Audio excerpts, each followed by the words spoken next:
everyone, Assalamualaikum warahmatullahi wabarakatuh.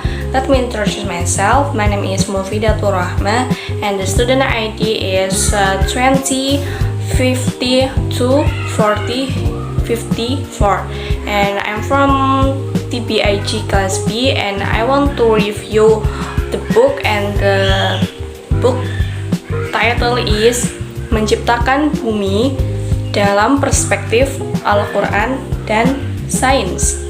And buku ini diterbitkan oleh Kementerian Agama Republik Indonesia pada tahun 2012 sebagai bagian dari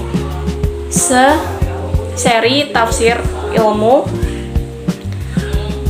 yang bertujuan untuk mengaitkan antara ayat-ayat Al-Quran dengan penjelasan ilmiah modern.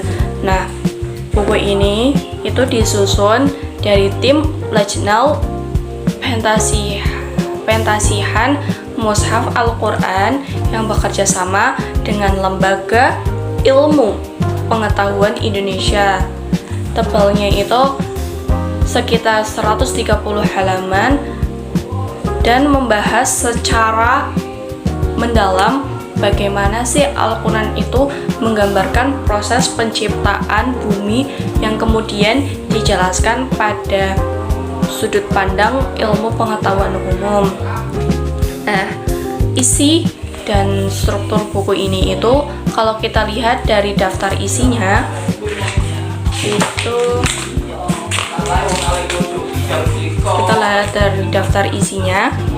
itu menjelaskan kesempurnaan ciptaan Allah dan pentingnya memahami bumi dari dua perspektif wahyu dan sains. Kemudian pembahasan menciptakan bumi dalam dua masa dan tanda-tanda kebesaran Allah di dalamnya. Terus ada anatomi bumi yang menjelaskan mengulas bentuk, ukuran, dan struktur bumi. Kemudian proses geologis dan hidrologis yang menjelaskan siklus geologi, proses sedimentasi, serta peran air dalam membentuk permukaan bumi. Kemudian menggambarkan bagaimana bumi itu terus bergerak, mengalami gempa dan perubahan lapisan tanah. Kemudian gunung dan pegunungan yang dalam Al-Quran itu disebut sebagai pasak bumi. Kemudian ada laut dan samudra yang membahas fungsi laut dalam menjaga keseimbangan bumi dan kaitannya itu dengan kehidupan manusia. Nah, ciri khas dari buku ini itu sangat menarik teman-teman. Buku ini itu setiap pembahasan itu selalu diawali dengan ayat suci Al-Quran yang relevan, lengkap dengan tulisan Arab, terus ada terjemahannya, terus ada tafsir ilmiahnya. Nah, setelah itu dijelaskan penemuan-penemuan sains modern yang mendukung makna dari ayat tersebut.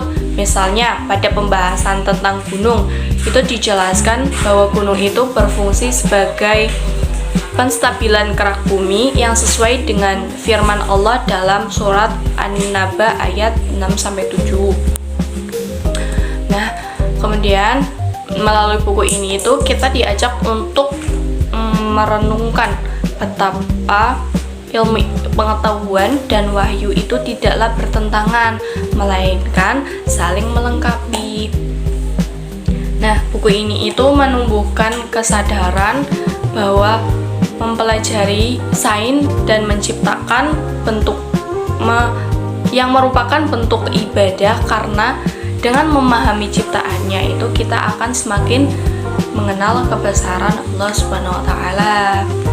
Nah, menurut saya sendiri kelebihan buku ini itu adalah bahasanya itu ilmiah tetapi tetap bikin kita itu mudah paham dan dilengkapi dengan ayat-ayat Al-Quran yang memperkuat penjelasan ilmiah dari buku ini.